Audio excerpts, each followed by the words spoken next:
Hello and welcome to the channel. My name is Harshit Rana and you're watching Prepixa. So if you are preparing for HP Set 2026 YSP UGET and AMRU CET जो कि nursing and paramedical के लिए होता है, so this is the one stop solution for you. इस channel ने आपको बहुत सारा कंटेंट इन एग्जाम्स के लिए दिया है। आई एम रिक्वेस्टिंग यू, सबसे पहले तो यार चैनल को सब्सक्राइब कर दीजिए if you are new to the channel and please like the video. इस तरह के और भी इनोवेटिव सेशंस आपके लिए इस चैनल पर आते रहेंगे। स्कोर बूस्टर सीरीज पर आपका बहुत अच्छा रिस्पॉन्स मुझे रिसीव हो रहा है, प्लीज उसको ऐसे ही बरकरार रखिए। अगर कोई स्कोर बूस्टर सीरीज किसी ने नहीं देखा है तो डिस्क्रिप्शन में मैं स्कोर बूस्टर सीरीज की प्लेलिस्ट का लिंक डाल दूंगा। 9-10 लेक्चर वहां पर आपके लिए अपलोडेड है, उनको प्लीज देखिए। वहां पर बहुत physics and chemistry single video में है और टॉपिक वाइज चैप्टर वाइज वहां पर क्वेश्चंस जो हैं important, most important and most predicted जो क्वेश्चंस हैं जो आपके इन एग्जाम्स में पूछे जा सकते हैं। इन तीनों एग्जाम का कंटेंट आपको एक चैनल पर मिलेगा। सो आज की क्लास का जो मेन मोटिव है that is ray optics in 30 minutes. 30 minute के अंदर रे ऑप्टिक्स को हम अच्छे से कवर कर लेंगे क्वेश्चन प्रैक्टिस के साथ में। So let's get start our today's lecture that is based on the ray optics. The very first question in front of us and very important previous year question है, बहुत बार exams में आ चुका है, HP set का favourite topic. A bulb is placed between two plane mirrors inclined at an angle of 60 degree.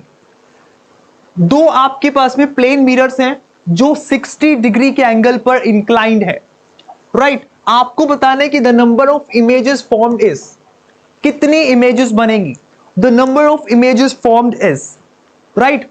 So simple सा formula है यार, 360 upon theta. एक तो ये हमारे पास फॉर्मूला है 360 upon theta. So 360 upon theta अगर हम करते हैं, so what we will get 360 upon what is the angle 60 degree. So 0 से 0 कैंसिल, that is comes out to be 6। But क्या इसका 6 आंसर है? नहीं। अगर आपका 360 अपॉन थीटा करने से अगर आपका कोई इवन नंबर आता है तो वो आपका आंसर नहीं होगा, राइट आपको -1 करना पड़ेगा। तो 6 - 1 दैट इज 5। तो 5 हमारा करेक्ट आंसर है। तो कितनी इमेजेस बनेंगी? 5 इमेजेस बनेगी। अक्सर ये सवाल आपसे पूछा जाता है।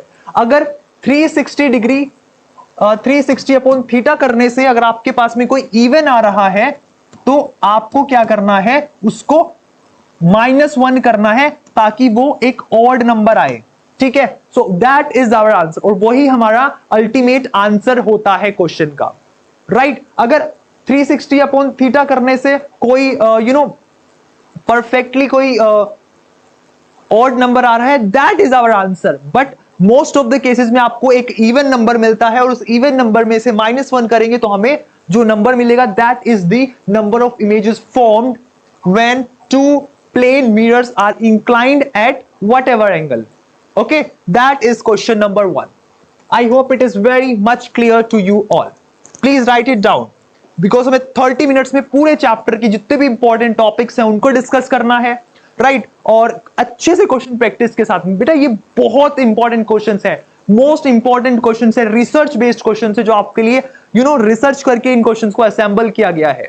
हल्के में नहीं लेने का है, राइट हल्के में नहीं लेने का है। स्कोर बूस्टर सीरीज कंटिन्यूड रहेगी, ठीक है, कुछ टाइम तक उसको प्लीज आप देखिए। स्कोर बूस्टर सीरीज में हम लोगों ने फिजिक्स केमिस्ट्री सिर्फ एक वीडियो में रखा है और उसमें चैप्टर वाइज सारे जितने भी फॉर एग्जांपल अभी 3 चैप्टर 2 चैप्टर उनके चैप्टर्स के क्वेश्चन उसमें रखे हैं। ऐसे वो चैप्टर वाइज अरेंज्ड हैं मोस्ट इंपॉर्टेंट क्वेश्चंस जो हैं। ये बच्चों के अंदर ना डाउट था कि सर स्कोर बूस्टर सीरीज में तो रैंडम आप कहीं से भी क्वेश्चन ऐड कर दे रहे हो। नहीं, उस वीडियो के स्टार्टिंग में मैं आपको सबसे पहले बता रहा हूं कि इस पर्टिकुलर वीडियो में फिजिक्स के किन टॉपिक से क्वेश्चन है और केमिस्ट्री के किन टॉपिक से क्वेश्चन है। तो फिर आप उस वीडियो को देखिए, राइट उन जो टॉपिक्स हैं उन टॉपिक्स को लिखिए कि यार इन टॉपिक्स के जो इंपॉर्टेंट क्वेश्चंस हैं वो हमने आज के लेक्चर में डिस्कस किए हैं।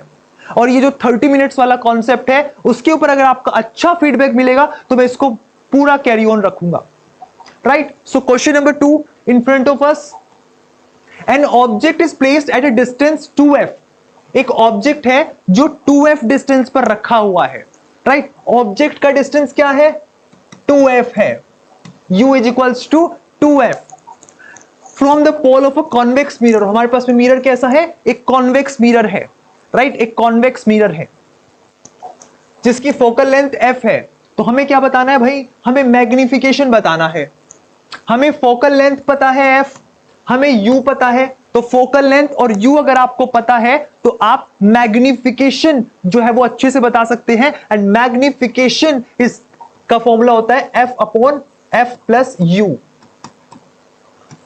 एक कॉन्वेक्स मिरर के लिए, right. f upon f plus u। हालांकि image upon v by u से भी आपका आंसर आ सकता है।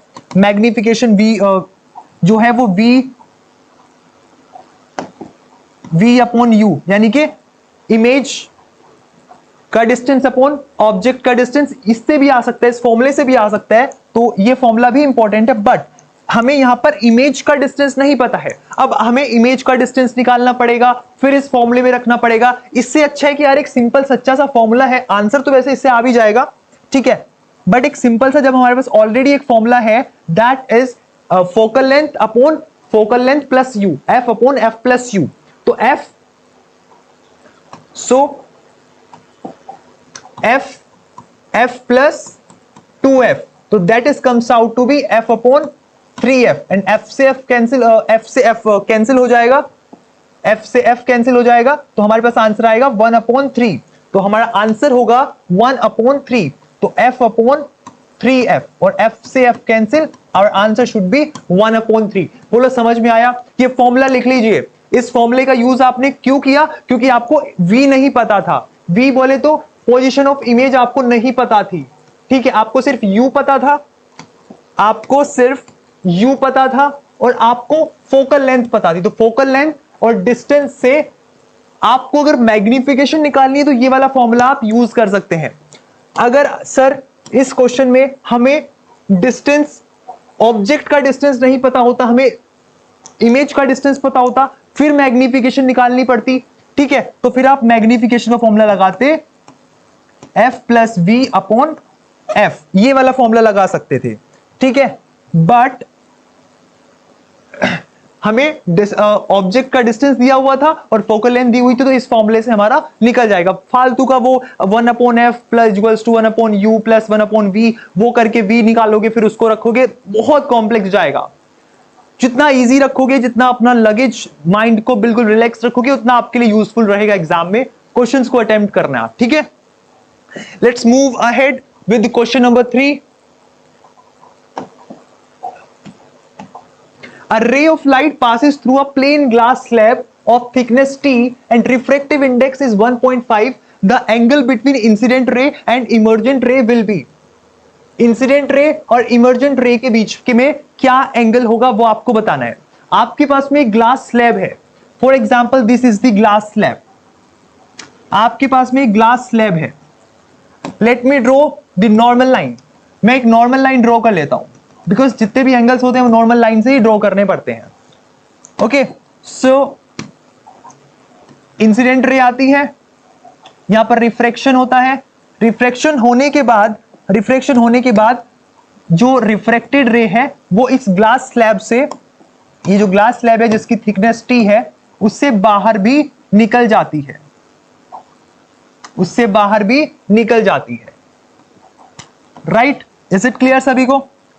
Is it clear? That is the normal line. ये भी नॉर्मल लाइन है और ये भी नॉर्मल लाइन है, क्लियर है। सो यहां पर एक एंगल बनेगा, यहां पर एक एंगल बनेगा, that is called to be θ1, right.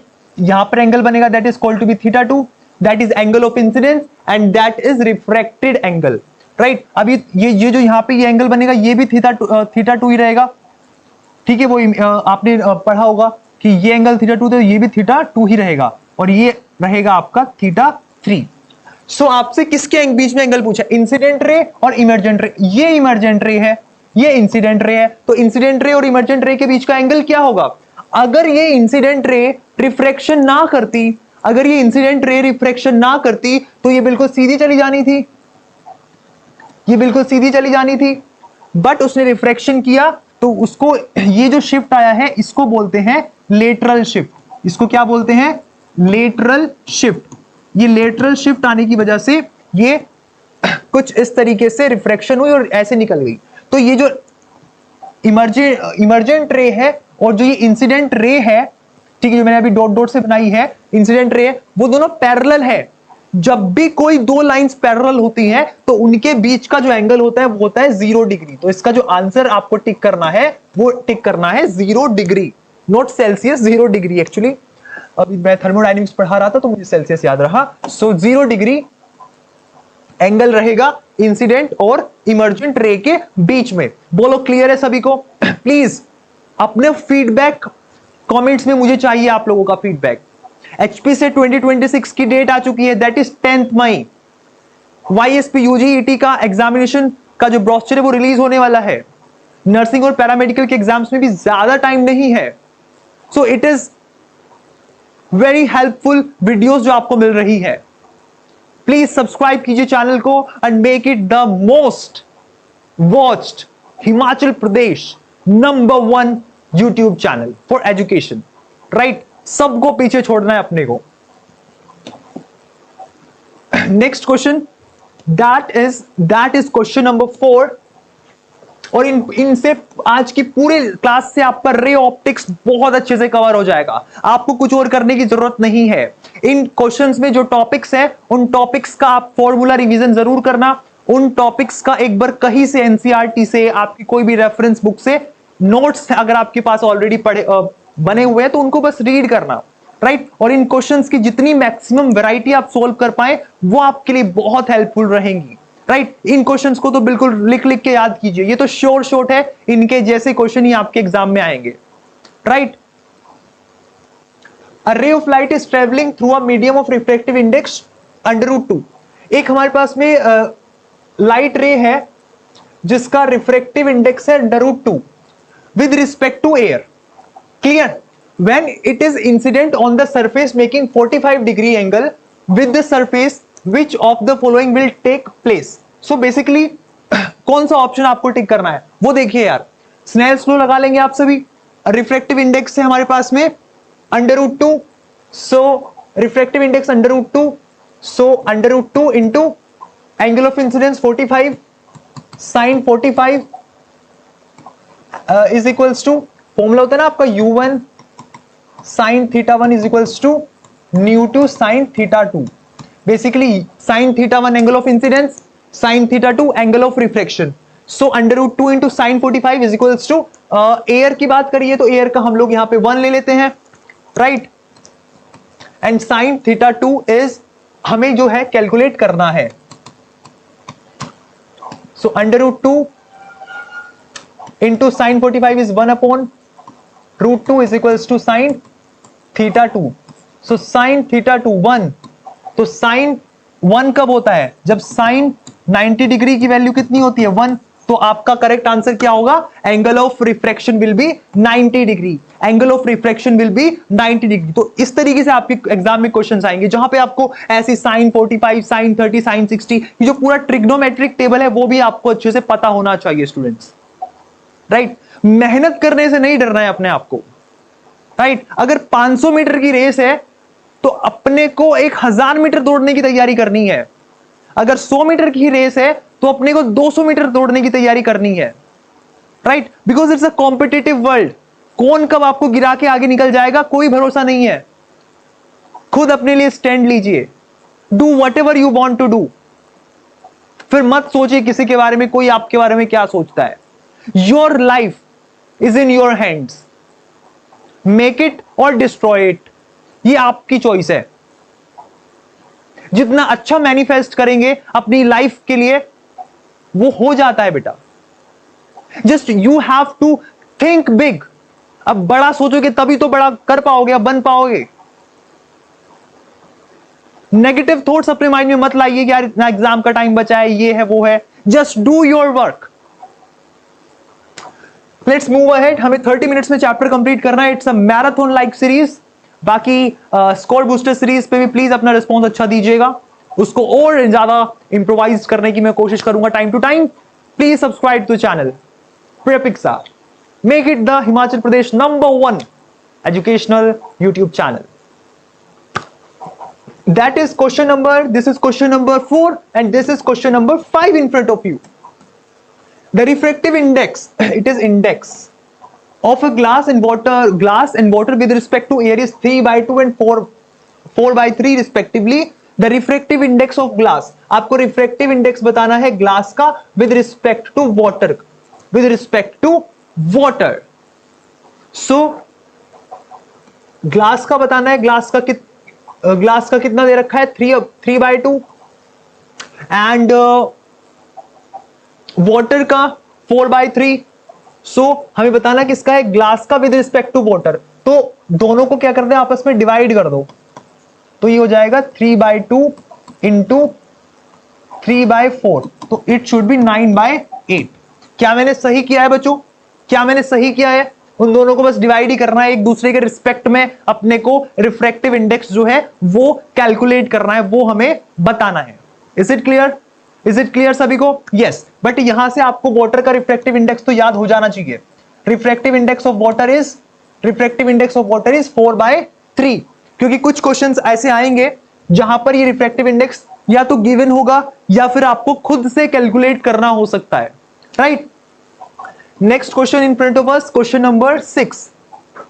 So question number 6 in front of us says a ray of light passes through an equilateral prism.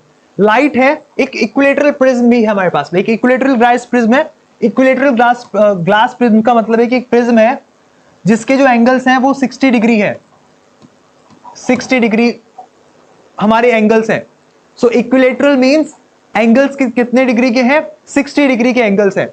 So a light passes through an equilateral prism in such a manner that the angle of incidence is equal to the angle of emergence. जो angle of incidence है वो angle of emergence के बराबर है, right? और वो 3/4 है angle of prism का, 3/4 angle of prism का। तो angle of prism कितना है भाई? 60 डिग्री, तो 3/4 इंटू 60 डिग्री, ठीक है? 3/4 इंटू 60 डिग्री,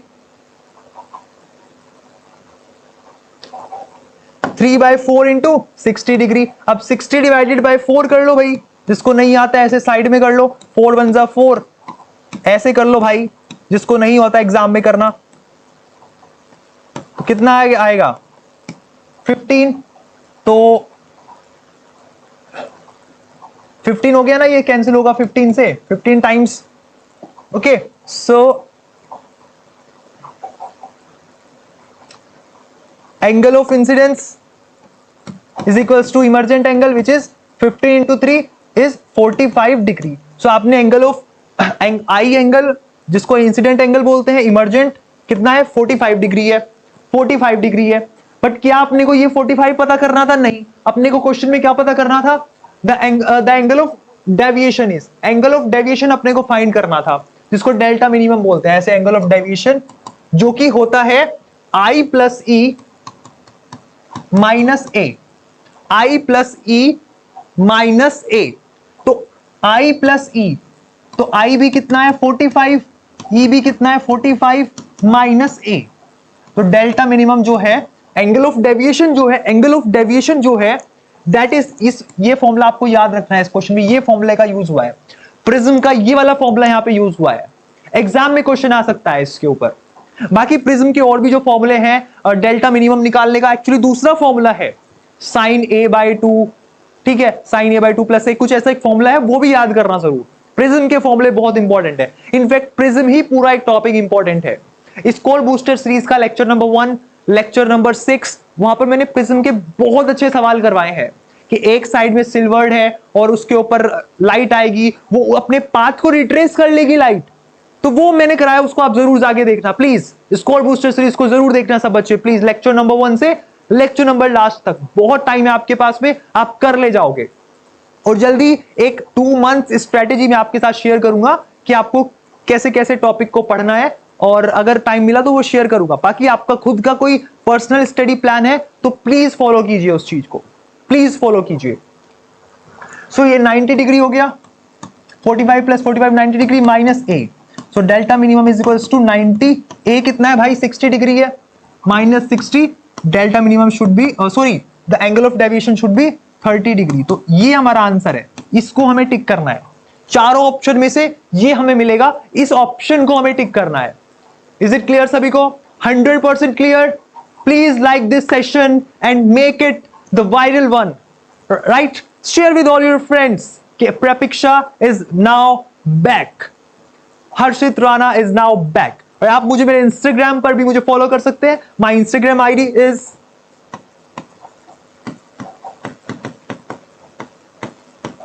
हर्षित राणा ऑफिशियल। कोई भी आपका डाउट है, क्वेरी है, पूछ सकते हैं, बिकॉज अपने को एग्जाम क्रैक करना है। We are here to crack the examination, right?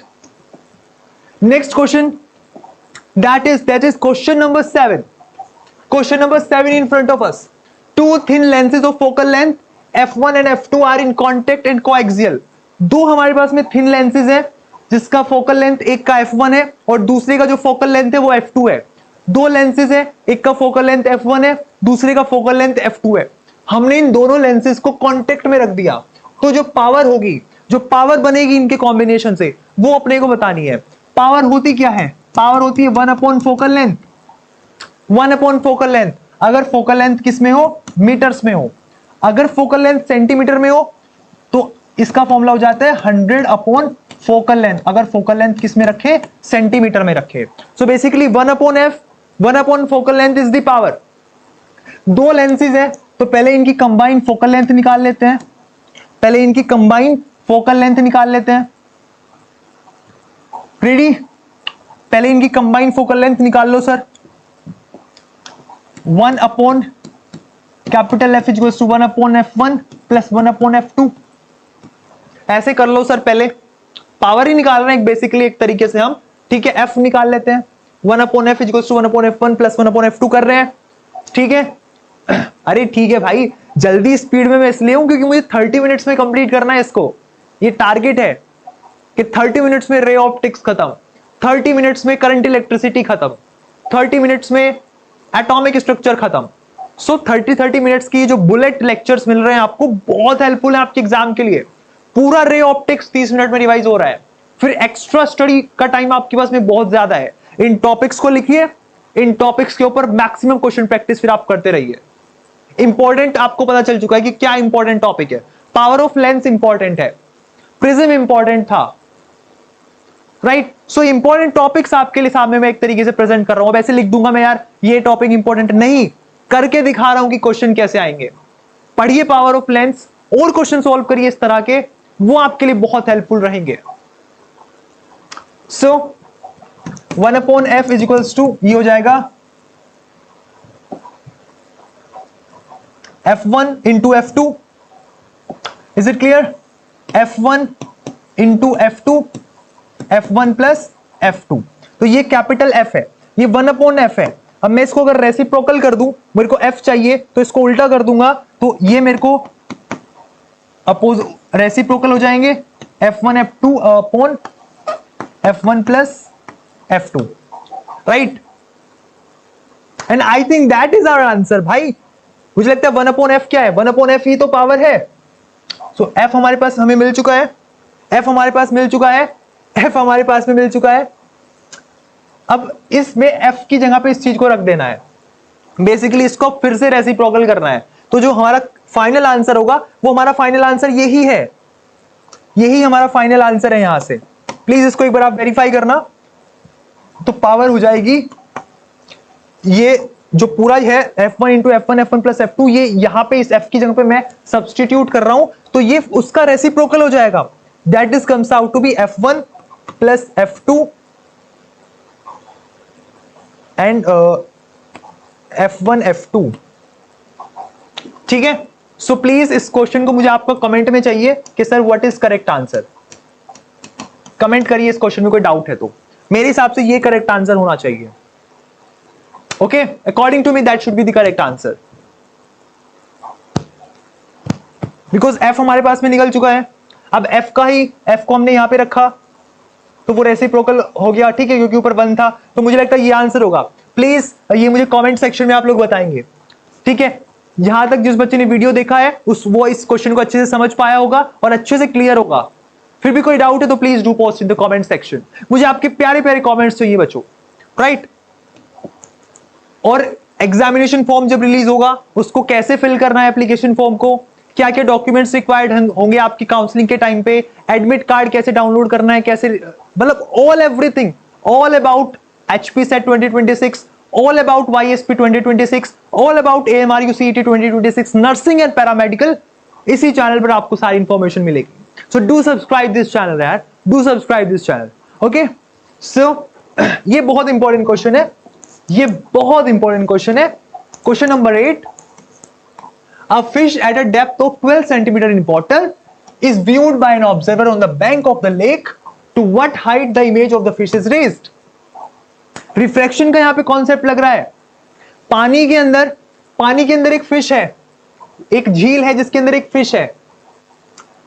अब फिश उस जो भी आपके पास में लेक है, यहां पर लेट्स से एक फिश है आपके पास में, let's assume this a fish, ये आपके पास में फिश है जो कि 12 मीटर डेप्थ पे है, जो कि 12 मीटर डेप्थ पे है।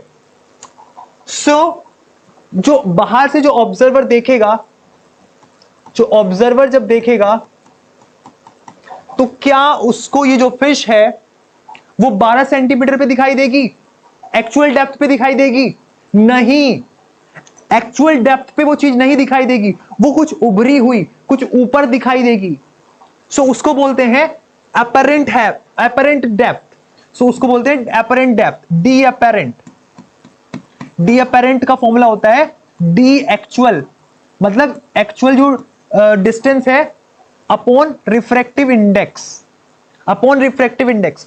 अब ये क्या है, वाटर है। अब वाटर का रिफ्रैक्टिव इंडेक्स अभी याद करवाया था, वाटर का refractive index, the refractive index of the water is 4/3। The refractive index of water is 4/3। और एक्चुअल डेप्थ कितनी है इसकी, डी अपरेंट निकाल रहे हैं हम लोग कि ऑब्जर्वर को 12 पे नहीं दिखाई देगी, ऑब्जर्वर को कितना ऊपर दिखाई देगी वो निकालना है हमको, ठीक है। कितना ऊपर रेस करती हुई दिखाई देगी, ऑब्जर्वर को यहां नहीं दिखाई देगी, ऑब्जर्वर को कुछ ऊपर इमेज दिखाई देगी, कुछ ऊपर दिखाई देगी। तो कितना ऊपर दिखाई देगी इसको बोलते हैं डी अपरेंट, ठीक है, डी अपरेंट। और डी अपरेंट निकालने का फॉर्मूला है कितना ऑब्जर्वर को दिखाई देगी उसको बोलते हैं डी अपरेंट। डी एक्चुअल है 12 और वाटर का रिफ्रैक्टिव इंडेक्स होता है 4/3, तो 4 यहां पे आएगा, 3 ऊपर जाएगा क्योंकि 4/3 था ना, 3 रेसिप्रोकल हो गया ऊपर। So D apparent comes out to be 9। Observer को वो इमेज 12 पे नहीं दिखाई देगी, ऑब्जर्वर को वो इमेज दिखाई देगी 9 पर, 9 मीटर्स पर, ऑब्जर्वर को वो इमेज दिखाई देगी 9 मीटर्स पर। That is 12। ये एक्चुअल डेप्थ है, बट अपरेंट डेप्थ कितनी है, 9, जो कि ऑब्जर्वर को वो 9 पे दिखाई देगी, ठीक है। सो ये फॉर्मूला बहुत इंपॉर्टेंट है, ये फॉर्मूला, ये कॉन्सेप्ट बहुत इंपॉर्टेंट है, समझे। तो वो वाटर सरफेस से कितना ऊपर रेज हुई है, रेज कितना हुई है, 3 मीटर ऊपर रेज हुई है, राइट। तो यहां पर 3 मीटर, वो फिश अपनी जगह पे है, बट फिश की जो इमेज है वो 3 मीटर ऊपर बनेगी जब ऑब्जर्वर उसको देखेगा। तो ऑब्जर्वर डेप्थ में देख रहा है, नीचे देख रहा है, तो नीचे 12 मीटर पे उसको इमेज नहीं दिखाई देगी, उसको वो इमेज 3 मीटर ऊपर उठी हुई दिखाई देगी, मतलब 9 मीटर पे वो देख लेगा उसको। समझे इस कॉन्सेप्ट को, समझे। बेसिकली ये पूरा पिक्चर आपको ड्रॉ करना आना चाहिए कि एक्चुअल डेप्थ, अपैरेंट डेप्थ, और ये 3 मीटर क्या हुआ, 12 माइनस 9 करके आया ना 3 मीटर, जो कि हमारा आंसर है। ये है आपका कितना रेज हुआ ऊपर। तो ये आपको पता होना चाहिए कि कितना रेज हुआ है, दैट इज आवर आंसर, जो हमें अपने उसमें आंसर शीट में लिख करके आना है। ओके, क्लियर है सभी को? ये अच्छा टॉपिक था यार, it's a good topic. A convex lens is dipped in a liquid whose refractive index is equal to the refractive index of the lens। एक कॉन्वेक्स लेंस आपके पास में है, उसको आपने एक लिक्विड में डिप कर दिया है, जिस लिक्विड में डिप किया है उसका रिफ्रैक्टिव इंडेक्स और लेंस का रिफ्रैक्टिव इंडेक्स सेम है, तो फोकल लेंथ क्या होगी? याद रखो बच्चों, ये एक लेंस है। अगर आपका वो दिमाग चल रहा हो ना मिरर वाला, कि अगर मिरर को आप वाटर में सबमर्ज कर दो तो वाटर की जो फोकल लेंथ है वही सेम ही रहती है। क्या बोल रहा हूं मैं? मिरर, हाँ, मिरर की फोकल लेंथ सेम ही रहती है अगर उसको वाटर में कर देते तो। बट क्या ये मिरर है? नहीं, ये एक लेंस है। लेंस कैसा? कॉन्वेक्स लेंस है। कॉन्वेक्स लेंस को किस में डिप कर दिया आपने? एक लिक्विड में डिप कर दिया। उस लिक्विड का भी रिफ्रैक्टिव इंडेक्स सेम है वाटर के जैसा ही। तो उस केस में जो फोकल लेंथ है वो इंफिनाइट हो जाती है, दैट इज बिकम इंफिनाइट। ये आपका आंसर है, ये आपका आंसर। याद करिए इस फैक्ट को, इसके ऊपर रिसर्च करिए ऐसा क्यों हो रहा है। इसमें लेंस मेकर फॉर्मूला यूज हो रहा है, बट मैं उस पूरे लेंस मेकर फॉर्मूला को यहां पे ड्राइव करके सॉल्व नहीं कराऊंगा। इसको एज अ फैक्ट अपने दिमाग में रखिए। एग्जाम में बिल्कुल सेकंड्स में आंसर अगर आया तो सेकंड्स में सॉल्व हो जाएगा। बाकी इसके पीछे का जो मैकेनिज्म है, जो फॉर्मूला है, लेंस मेकर फॉर्मूला है, try to understand that formula also, अगर आपके पास टाइम है तो। बाकी that's all for today. Thank you for watching. You are watching Prapixa. Please subscribe to the channel and अगर आप पर्सनल मेंटरशिप प्रोग्राम ज्वाइन करना चाहते हो तो you just have to contact me on 6397306664, जो कि बहुत ज्यादा नॉमिनल प्राइसेस पर है। आप मेरे से कंसल्ट कीजिए, आपको कोई भी डाउट हो एग्जामिनेशन फॉर्म को फिल करने में, राइट, आपको क्वेश्चन एग्जाम से लेकर कोई भी क्वेरी हो कि सर कैसे होगा, मेरे पास ये नहीं है, मेरे पास वो है, ये है, एनीथिंग, कोई भी जनरल पर्सनल क्वेरी है, you can reach out to me anytime, you can call me anytime, you can message me via WhatsApp. I am there to help you. And personal mentorship program के बारे में भी अगर आप मुझे जानना चाहते हो तो मैं आपको explain कर दूंगा. It's very useful and very fruitful for you. That's all for today. जल्दी लेक्चर नंबर 2 में आपसे मुलाकात होगी। तब तक के लिए अपना प्लीज बहुत ख्याल रखिए और चैनल को अपना प्लीज बहुत प्यार देते रहिएगा। So that's all for today. I hope आपको अच्छा लगा होगा।